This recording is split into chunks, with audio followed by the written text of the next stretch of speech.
ఇంకా అదే heroine character కదా యాక్చువల్గా చెప్పాలంటే అదే heroine character. So negative shade ఉన్నా కానీ హీరోయిన్ క్యారెక్టర్ అసలు కథ అంతా ఆమె మీద నడుస్తుంది కదా, ఆ క్యారెక్టర్ మీదే నడుస్తుంది. అంటే అది చేసేప్పుడు అలా అనిపించింది నాకు, ఒక భయం. మీకు అందరు గ్లామరస్ ఆర్టిస్టులు గ్లామర్గా ఉండాలనుకుంటుంటారు. గ్లామర్ ఒకటి, ఇంకొకటి ఆ క్యారెక్టర్ కూడా మొగుడు వద్దని, పిల్లలు వద్దని, డబ్బు కావాలి, అది నాకు ఎక్కడో భయం వేసింది. ఏదో క్యారెక్టర్ వేరు ఎక్కడో పోతుందని. అది ఉంటేనే కదా రియలైజేషన్ వస్తే కానీ పెర్ఫార్మెన్స్ వచ్చేది. తర్వాత అనిపించింది ఈ షేడు ఆ షేడ్ 2 షేడ్స్ కనపడతాయి. ఒకే షేడ్ ఉంటే సినిమా క్యారెక్టర్లో ఏముంటుంది? సో అన్ని రకాలు కనపడతా ఉండాలి కదా. సో కృష్ణారెడ్డి గారు అట్లా ఆలోచించి చేశారు. నేను ఇంకేం సినిమాలు తర్వాత ఏ సినిమా? దాని తర్వాత మావి చిగురు, శుభ సంకల్పం, అలా మంచి వరుస పెట్టి సూపర్ హిట్లని.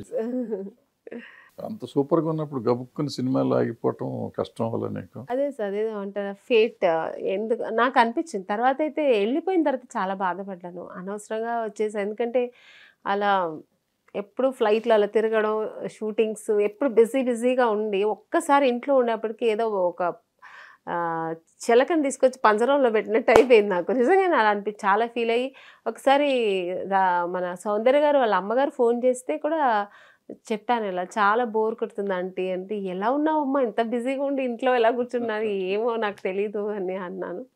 బట్ అది ఎలా చెప్పుకోవాలో అర్థం కాలేదు ఆ టైంలో. తర్వాత మళ్ళీ ఎప్పుడు చేద్దాం అని అనిపించింది? తర్వాత ఎప్పుడు అనిపించేదే కానీ రాలేకపోయాను. వద్దు అని కొన్ని నిబంధనల వల్ల అక్కడ ఉండాల్సి వచ్చింది చేయకుండా. తర్వాత నేనే ధైర్యం చేసి మళ్ళీ డిసైడ్ చేసి వచ్చేసాను. మంచి క్యారెక్టర్లు వచ్చినప్పుడు ఇది ఆ నలుగురితో మళ్ళీ స్టార్ట్ చేశాను సార్. ఆ నలుగురు రాజేంద్ర ప్రసాద్ గారు నువ్వే చేయాలి ఈ క్యారెక్టర్, నువ్వు చేయంటే నేను చేయనన్నాను. అప్పటికే అది మదర్ రోల్ నేను చేయనన్నా. ఎందుకు చేయవు, ఇది క్యారెక్టర్ బాగుంటుంది చెయ్యాలి అంటే ఇంకా చేయాల్సి వచ్చింది. చేశాను, సినిమా కూడా హిట్ అయింది. సో అక్కడి నుంచి మళ్ళీ జర్నీ స్టార్ట్ అయింది. కదా అంతకు ముందన్నీ అటువంటి సినిమాలు చేసి సడన్గా వచ్చి చనవ కథలు ముద్దులు గిద్దులు పెడితే నీకేమో ఎందుకైంది? నేను ఆర్టిస్ట్, నేను అప్పుడు హీరోయిన్ ఉన్నప్పుడు చేస్తున్నాను. ఫస్ట్ మూవీ నరేష్ గారితోనే చేశాను. ముద్దులు పెట్టేసావా? అసలు సినిమా మొత్తం ఆయన నటించడమే కదా. నేను ఆయనతో క్లోజ్ గా ఉన్నట్టు నటించడం. మగోడు కదా అందులో. నేను అందుకని అలా చేశాను కాబట్టి నాకు అది ఏం పెద్ద తప్పు అనిపించలే. పెద్ద ఆర్టిస్ట్ గా సిచ్యుయేషన్ కి తగ్గట్టుగా కావాలన్నప్పుడు చేస్తానని చెప్పాను, చేశాను. Very good. అట్లా ఉండాలి ఆర్టిస్టులు, స్పోర్టివ్గా ఉండాలి. అదేదో తప్పు చేసినట్టు ఫీల్ అయిపోయి కంగారు పడిపోయి. ఎందుకంటే అన్నీ తెలిసే కదా సినిమా ఇండస్ట్రీకి వచ్చాను. సినిమా అంటే ఇలా ఇది కాదు అది చేయను ఇది అంటే ఇంక ఇంట్లో కూర్చోవాల్సిందే, అవసరం ఎందుకు కదా లేదన్నప్పుడు. చాలా మంది అంటారు కదా అది చేయకూడదు అది కొంతమంది ఉంటారు సార్. ఇప్పుడు కొంతమంది ఆర్టిస్ట్ అంటారు సార్, వాళ్ళకి వర్కౌట్ అవుతుంది. నేను అలా లేదు. నేనైతే ఒక ఆర్టిస్ట్గా ఇప్పుడు కుక్కలాగా చేయాలి, పిచ్చిదానిలాగా అరవాలి, భిక్షకుడిలాగా డ్రెస్ వేసుకోమంటే వేసుకోవాలి.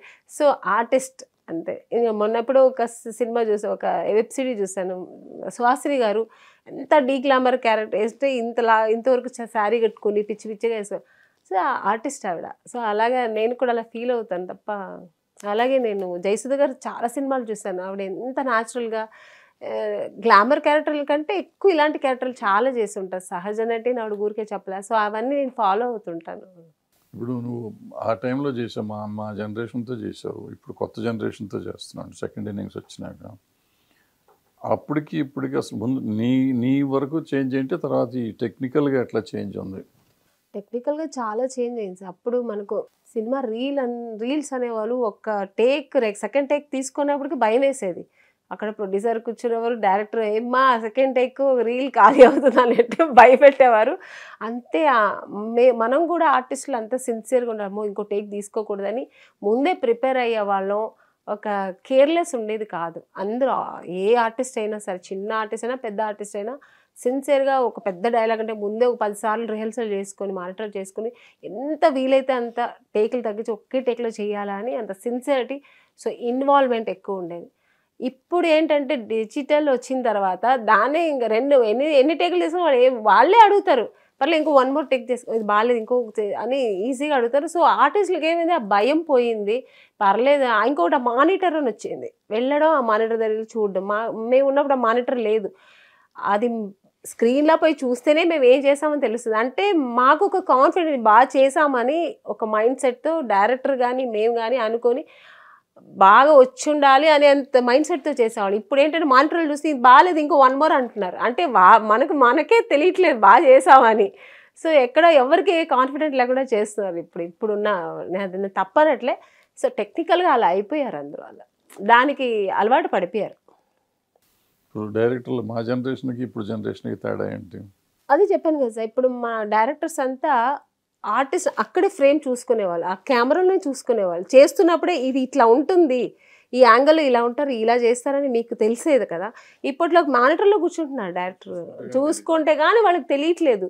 మానిటర్లో అంటే పిచ్చెక్కుతుంది, మానిటర్ వర్క్ అవట్లే చేయండి అని దానికి షూటింగ్ ఆపేసి మానిటర్ వచ్చేదాకా వెయిట్ చేస్తున్నారు. ఎందుకంటే వాళ్ళకు దాని మీద ఒక నమ్మకం, ఒక ఐడియా ఉండట్లేదు. ఆ మానిటర్ చూస్తేనే వాళ్ళకి ఐడియా వస్తుంది. చెప్తున్నాం ఇప్పుడు సినిమాలు ఎవరెవరు మాకు తెలియదు అంటావు, లేనిపోయి తెలీదు అనట్లేదు, తెలీదా నేను చెప్పింది అది కదా. ఇప్పుడు దానికి అలవాటు అయిపోయారు. ఇప్పుడు నేనే ఏమవుతుంది, ఎప్పుడైనా ఉంటే వెళ్ళి మానిటర్ చూస్తాను. ఎందుకంటే మనకు ఇప్పుడు అందరూ వెళ్ళి చూస్తున్నాడు, నేను కూడా బాగా చేసాను లేదని వెళ్ళి నేను కూడా చూసుకుంటాను. మనం చూడాలి, మనం ఎలా చేసామో అనిపిస్తుంది కదా. కొన్ని ఇంపార్టెంట్ సీన్స్ వచ్చినప్పుడు, ఒక పర్ఫార్మెన్స్ సీన్ వచ్చినప్పుడు అయ్యో ఎలా చేశాను ఒకసారి వెళ్ళి చూడాలి, నేను కూడా చూస్తాను, తప్పలేదు.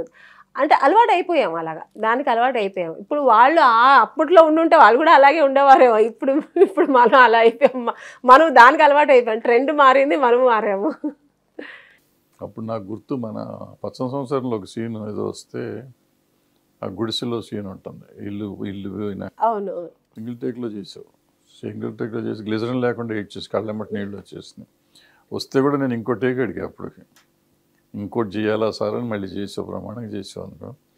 అంటే అసలు గ్లిజరిన్ లేకుండా కళ్ళెమ్మటి నీళ్ళు రావటం అట్ట చేసేదని అప్పట్లో. ఇప్పుడు అంతే సార్, గ్లిజరిన్ 80-90% నేను యూజ్ చేయను. ఆల్మోస్ట్ ఎక్కువ అసలు ఎమోషన్స్ అంటే నేను చేసేస్తుంటా, గ్లిజరిన్ లేకుండా చేసేస్తాను, వచ్చేస్తుంది. అడుగుతారు, మేడం ఎట్లా మీరు గ్లిజరిన్ లేకుండా ఎట్లా చేస్తున్నారు అంటారు. ఏమో తెలీదు, వచ్చేస్తుందండి అంటుంటా. ఇంకా దాన్ని ఎలా చెప్పాలో తెలీదు నాకు. ఇన్వాల్వ్ చేశాను అందుకని అని నేను కూడా చెప్పను, ఏమో వచ్చిందండి అలా చేసేస్తుంటాను. అందుకే మేడం మీరంతా ఇంకా ఉన్నారు ఇండస్ట్రీలో అని ఏదో వాళ్ళు గొప్పగా చెప్తుంటారు, మనసులో ఫీల్ అవుతుంటాం, ఓకే అట్లీస్ట్ మన గురించి ఇంకా మాట్లాడుతున్నారు కదా అని. హిట్ టీవీ యాప్, ఇందులో short news, live news, entertainment shows, movies, digital magazines తో పాటు మీ జిల్లా వార్తలను కూడా ఫ్రీగా చూడొచ్చు. ఇంకెందుకు ఆలస్యం, వెంటనే హిట్ టీవీ యాప్ ని డౌన్లోడ్ చేసుకుని ఫ్రీగా ఎంటర్టైన్మెంట్ పొందండి. Hit TV app, hit TV app, please download hit TV app. Hit TV app ని ఫ్రీగా డౌన్లోడ్ చేసుకుని ఎంజాయ్ చేయండి. మీకు నచ్చిన ఎంటర్టైన్మెంట్ కోసం హిట్ టీవీ యాప్ ని ఫ్రీగా డౌన్లోడ్ చేసుకుని ఎంజాయ్ చేయండి. హిట్ టీవీ యాప్ ని డౌన్లోడ్ చేసుకుని ఆస్వాదించండి, ఆశీర్వదించండి. ఇంతమంది సెలబ్రిటీలు హిట్ టీవీ యాప్ ని డౌన్లోడ్ చేసుకోండి అని చెప్తున్నారంటే ఎంత మంచి యాప్ ఆలోచించండి. అమెరికాలో చదవాలనుకునే వాళ్ళకి విశ్వసనీయమైన పేరు మన శౌర్య కన్సల్టెన్సీ. UK లో 1 year masters, UK లో 1 year masters, 2 years work permit up to 5 years visa. Contact Saurya Consultancy. Contact 89851 89851.